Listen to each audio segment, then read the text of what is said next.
I'm Tony Taylor. Are you here for Leaders Lead the podcast? Let's go. Hey, how did you beat me? Look, let me tell you about this podcast. We got like 5 seconds. Leaders Lead the podcast is about leadership.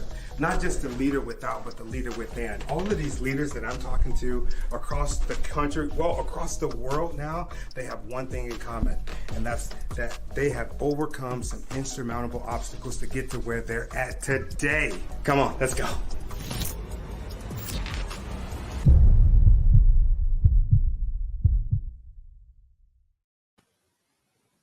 Hey, welcome, my friends. This is Tony Taylor with Leaders Lead the podcast. Again, I am super excited. Today, we got a special guest for you. I got my brother from Holo Sales Technology, and we thought that this would be a good opportunity to bring him in, especially with all of this chaos that we have in the news today. What's going on, Johnny? Let's get right into it. Everybody know who you are, brother. What's going on, man? Well, first of all, what's going on, brother? Semper Fi, do or die. Hoorah. Hoorah. I mean, today, the geopolitical atmosphere is absolutely crazy. And to add to the flames to the fire, you have all these new advanced technologies, right, that are coming on. ChatGPT just announced that they're trying to do, and I'll explain it later for people. Are you ready for this rabbit hole? Are you really ready for this rabbit hole? Let's do it. I'm curious, all right, we'll go into the rabbit hole, man. I mean, it's Alice in Wonderland out there. So they have, they're trying to get AGI, which is like almost like self-aware AI for the novice. It's a little bit more complicated, but we'll keep it simple, stupid. But they've literally come to the point where they don't have enough room to store any more data, and they've basically scrubbed the internet from data. Now, I want to just say one thing. The internet is biased. Everybody knows it, right? So you don't necessarily, or you'll never get an actual consciousness from it, right? I applaud their efforts, and what they've done is actually really good. AI, is, like I said in our previous podcast, worst name for the technology. It's not artificial and it's not intelligent. It is a human coder that codes machine learning to teach itself how to make algorithms on its own. So if you have any bias at all, it's going to balloon out into something crazy. Now, AI is this a buzzword right now, and it is good. It's got its uses, but the more important and more serious threat we're facing today is data breaches, hacking, and our own as citizens. So as companies, organizations, churches, political organizations, schools,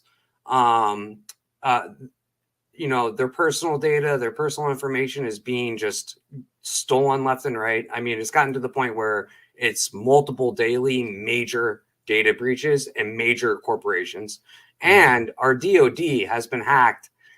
Our DOD, the Congress, U.S. Congress, the White House, and multiple other agencies have been hacked multiple times now.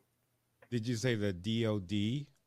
The entire DOD system has been hacked yet again. About 3 days ago, a state-backed hacker, they have not identified the state that was backing this hacker, used a malware, a hacking attack, a new one that they are nicknaming the raccoon attack. And so pretty much anything the DOD says is being listened to by an unknown state-backed hacker right now. And they still don't know who the hell it is. They may. They're not saying who, and I know for a fact they haven't fixed it. It's all over the dark web. They're basically just letting anybody listen to whatever every agency in the federal government has to say on any line. Yeah. Whoa. And this is shortly after U.S. Congress's email was hacked. This is shortly after the White House's email staff was hacked. So it's pretty intense. If you think about it, we're left Afghanistan. after 20 years of war fighting terror. We have a major terrorist attack on October 7th. We have 2 carrier strike groups on standby that are actually active, being shot at. 2 container ships were just shot, or actually bulk carrier ships were shot with missiles, I believe, yesterday or the day before, by terrorists. And also a U.S. destroyer was fired at. Fortunately, the U.S. destroyer was able to down all of the attacks, but unfortunately, that bulk carriers were both struck. I believe nobody was injured, but there was definitely damage in cargo damage. Wow, those were done. Those were done with drones, right? Drones and missiles. Oh wow, wow. Yeah, man. I'm curious about this. As we're talking right now, this whole thing with data. Just last month, somebody opened up a credit card with $15,000 in my name. Well, let me rewind it. Let me rewind this. I'll tell you this scenario, and then maybe you can tell me what this means, or if this can be connected, or the people that are listening, what does this mean for everybody? But I'll tell you, my wife and I, we were on the phone with an agency, basically let them know that they were doing some things that were unfavorable. And it was weird. It was almost like as soon as we got off the phone with them, right? And this is not a government agency, not at all. As soon as we, and I don't think that they're like professionals either, but as soon as we get off the phone with them, all of a sudden, our family's email account is like, congratulations, you've signed into this. It's congratulations. Thank you for opening up your new account. And we're like, what the hell, dude? Literally, it was hundreds, if not thousands of new subscriptions. And so we started blocking all of it and doing all of that. But we were getting some stuff from a bank. What's the name of that bank? Chase Bank. And we ignored it for a couple of days, and it said, hey, you know what? There's a credit card open in your account, $15,000. We just had somebody try to buy some, I think they were going to they were doing some stupid stuff, man. If I had $15,000 or somebody else, I would do something totally different than trying to go to 7-Eleven or some of the stupid stuff that they were doing. But we ended up getting it fixed. Do you think that is connected to this, or it is? So I'll start off. I just came back from a family vacation. Got COVID, so I look a little pale, guys. Sorry about that. A really bad case. 2 weeks, and I'm just now recovering. However, we went to a vacation. I'm not going to name any names because we enjoyed our time and everything else. But while we were at this park, it had an app, right? And I didn't bring any of my. I have like a million devices. I didn't bring any of my. I just brought my personal device, and I put the app on my personal device. The second day we were there, my Apple Wallet was hacked through the app from the park. Oh wow. And I started getting notifications of somebody using my credit card for, like you said, like $11, $8, $6, right? Now I'm going to back up and let's look at the rabbit hole. Let's look at the Wonderland broadly, right? So the internet was always designed to be shared. It was designed by originally by the U.S. Navy, actually. And then scientists to share their work and to grow and to be able to communicate at the very beginning. So there's always a flaw, it's never been designed to be necessarily secure from the very beginning of the internet. So like a lot of people are like, oh, so what's going on? So for the listeners that are tech savvy, I may be, but for those that, or like you, right? Or my wife that's like, what are these credit card charges, right? Yeah. While we're, standing in line for a really cool ride with our kids, eating a churro. So what happens is And I don't believe it's anybody's fault. What we've done here is technology has grown faster than we're any individual company or person can actually keep up with. The cloud is where these companies are storing the data, right? The cloud is basically a hacker's playground.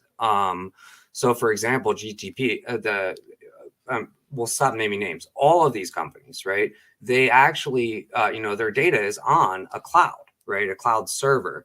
And now, for those of you that may not know this, that are, electric vehicles are good for, the environment. What they don't realize is those EVs use all their software runs on the cloud. The fourth largest cloud provider produced over roughly around 73 million metric tons of carbon from the cloud alone. So a lot of people are like, oh, I'm streaming music, but I'm listening to my streamed music from a cloud at a environmental protest, right? Meanwhile, they're actually contributing to the problem. And I digress a little bit. Let's go further into the issue. What the issue is so you have this big cloud, right? And multiple companies use it, multiple, you can go to all different types of clouds. And it's what they call 0-day code error or day one code error. And what that is from the very beginning, when they first, came up with the concept, they never realized how fast it would grow, how many third parties would happen, advertisers. Now they start making third party deals with advertisers, right? Now that opens up more. Let's break it down to a Marine Corps analogy, right? When you are setting up a perimeter, you don't want and you only have, let's say, a squad element. You're not going to set up a perimeter that's 15 miles wide because you don't have enough guys or gals to cover that, right? You're going to set up a nice tight perimeter. You're going to be spread out enough so you don't get hit. But what happened in the world of technology and why these breaches are continuing to happen is that you had a squad element that had to branch out, not just 15 miles, thousands of miles, right? And then they had to hire other people they don't even know to come into that area that they have secure. So there's no way for them to know or verify all of the actors that are in this cloud and be able to do anything about it. So that's where you see this common practice right now is, and this is where our technology differs from what is being currently used. And the old system, the way that it is being used now is basically it's not if you're going to have a data breach or if you're going to get hacked, it's when. So now there's a whole industry now designed to patch the hack when it happens because they know it's going to happen, right? Yeah. What we decided to do is come up with a way that you don't ever have to worry about getting hacked no, this is a little technical, by decentralizing the information, encrypting it in transit and in rest. And also, okay, so we'll break that down. Barney style. All right. I'm sure you've heard of blockchain, right? Bitcoin. Yeah. All right. Everybody knows about Bitcoin. And I'm not going to say anything bad about Bitcoin. It's blockchain is a great technology. However, if you have Bitcoin or Ethereum, anybody out there that has cryptocurrency, the blockchain is like a wheel, and it's actually very cyber secure. The breach is the major. There are a few backdoors. I won't go into it because I don't want to encourage bad actors on your podcast. But everyone that everybody knows is called a 51% attack, right? So if somebody controls 51% of the blockchain, they basically can control it completely. That's really its major Achilles heel. But what happens is you don't necessarily have your wallet in the blockchain. Your wallet is provided by a bank, crypto bank, right? So when you transfer that out, guess what it's going through? That cloud. giant maze of a cloud I just explained to you, right? So that's where everybody gets their money stolen from. All these big crypto thefts, they're coming from when they're being transferred back out of that blockchain. Now, we didn't. The beauty of blockchain is it's decentralized, meaning the data is spread apart. But the downside of blockchain, one, is that everybody in the blockchain can see it. Now, if you want your privacy, that's not going to be suitable. The second part would be it is very slow the more data it has.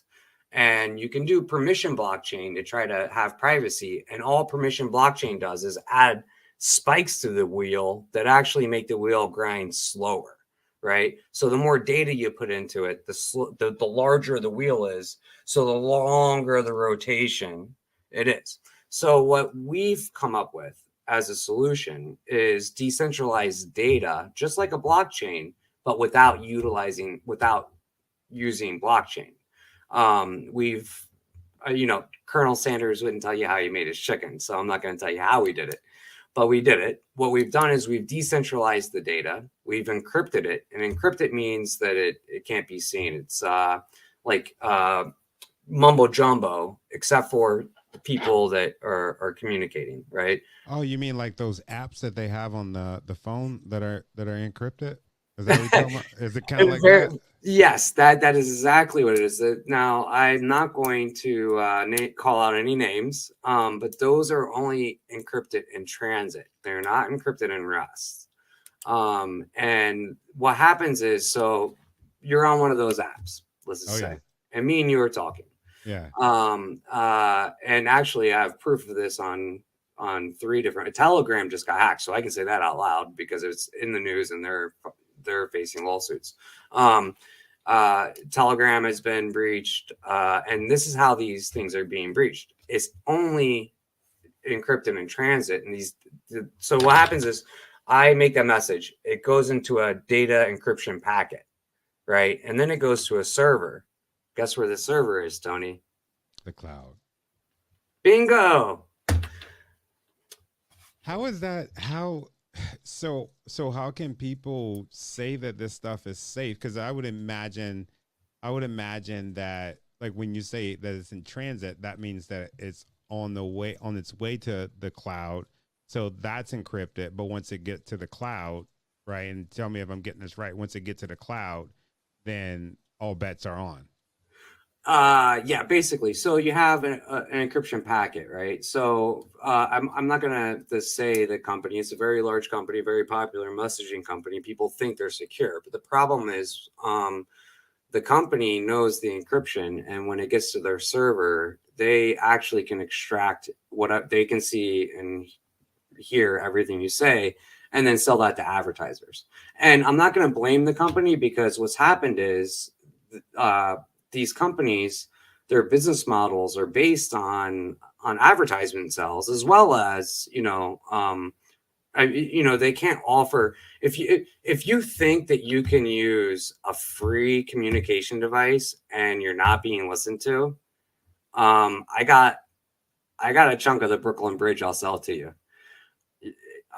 Just think about it. Everybody, just think about it for a second. You've been duped, right? It's not free. If it's free, it's not safe.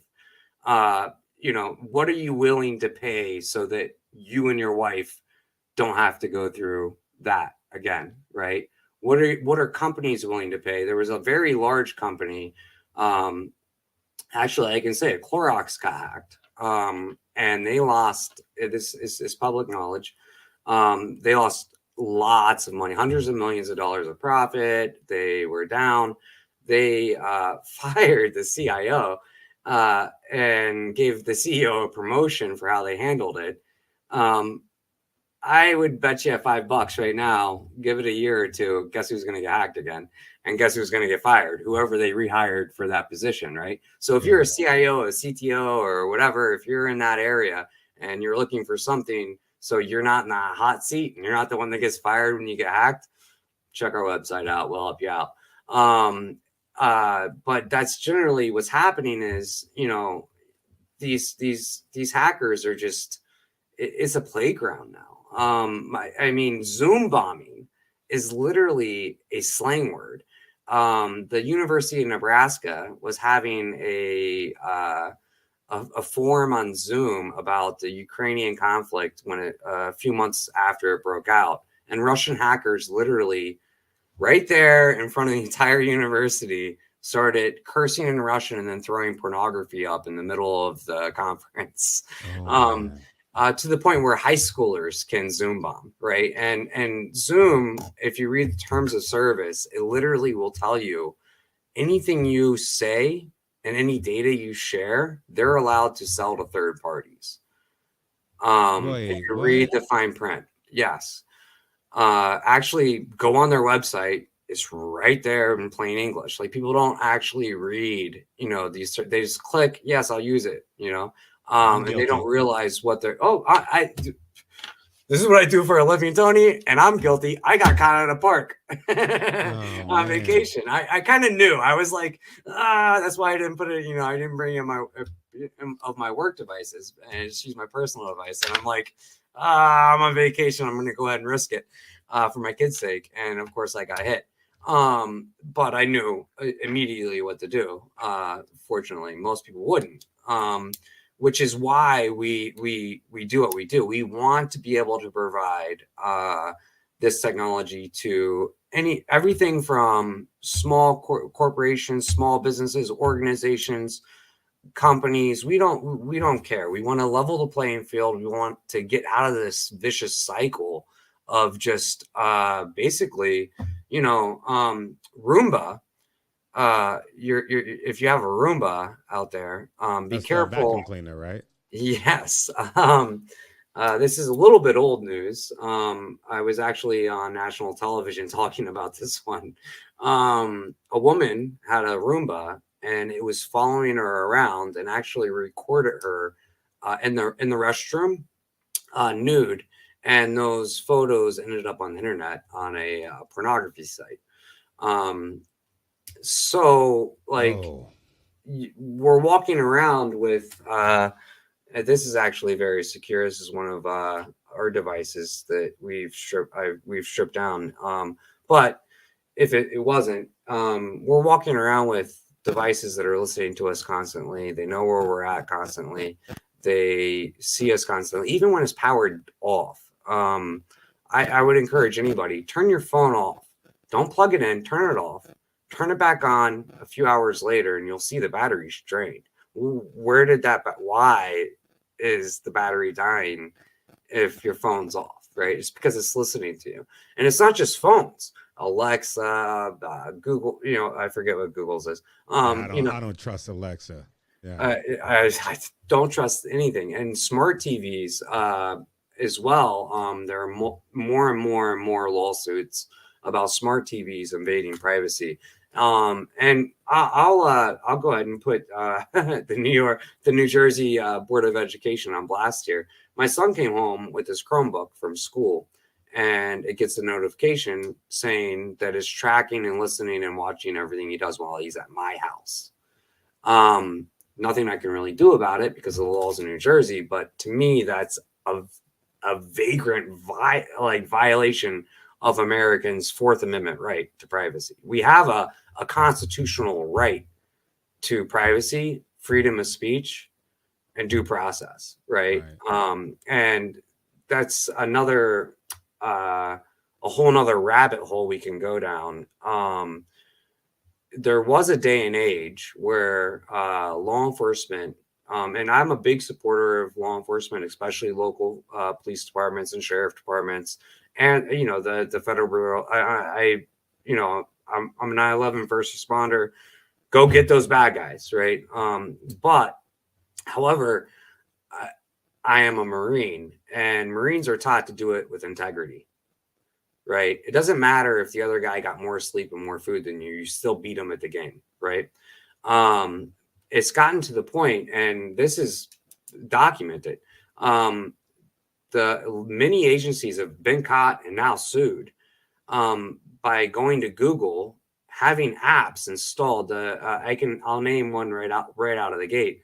The Massachusetts Department of Health paid Google to put apps on people's phone during COVID to track them without their knowledge, so they could do whatever it is, viral tracing for COVID, and then send them messages that they needed to get vaccinated.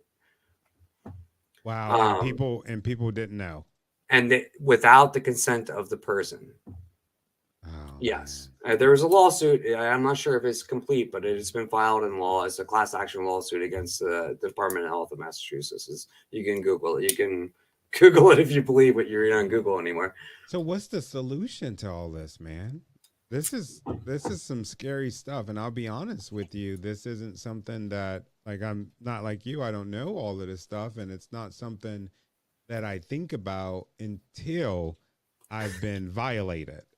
And that's why I wanted to have this conversation, because, man, I feel really violated. Every time I get an email, I'm like, okay, is this it? So what do we do? How do we fix it? So what we've done, I know our solution works. I can't speak for any others because they all seem to fail. The DOD got hacked. Windows, Microsoft said they fixed it, and then boom, the raccoon comes up and steals everybody's trash, so just pun intended. And the raccoon, by the way, the raccoon virus, it's not just targeting the DOD, it's targeting US companies, it's targeting the energy sector, it's targeting banks, it's targeting a lot of whoever this state backer is. I don't want to disclose too much information, only for national security purposes, just like DOD is not going to disclose too much information. But they're going after our infrastructure and Americans' daily lives and trying to disrupt that. So what we've done is basically, like I was talking about before, how blockchain is decentralized. The data is, it's not just like this cloud of,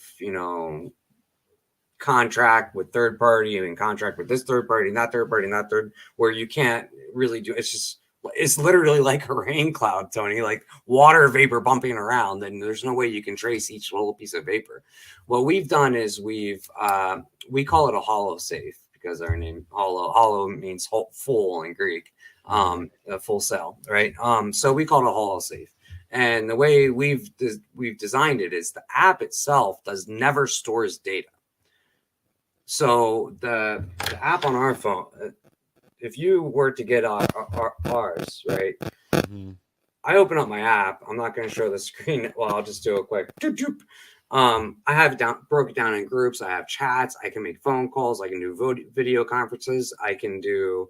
I can share documents. I can do collaborative documents on this. I can do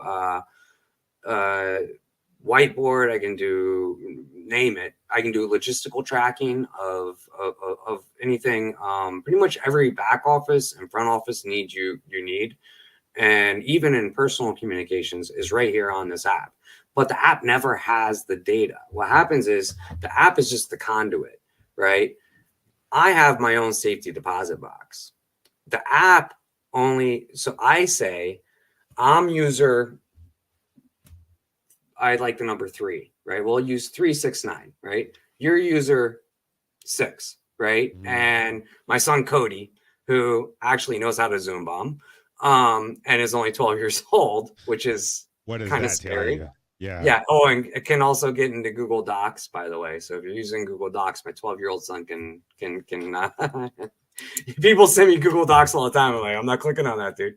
But all right. So the way it works scares me. Yeah, it's dangerous.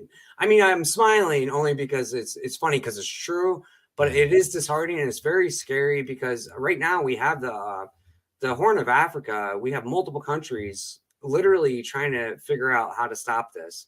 Not only do we have terrorists, we have pirates that are now emboldened by the terrorists. This is a very serious issue. This is and we already have issues with inflation right now. if you think the inflation is bad now, wait until you can't get any container ships or any ships through the Horn of Africa. It's really going to disrupt our prices. And my question to everybody is, you know, and these are my brothers and sisters out there risking their lives to protect these vessels. So I take it very seriously.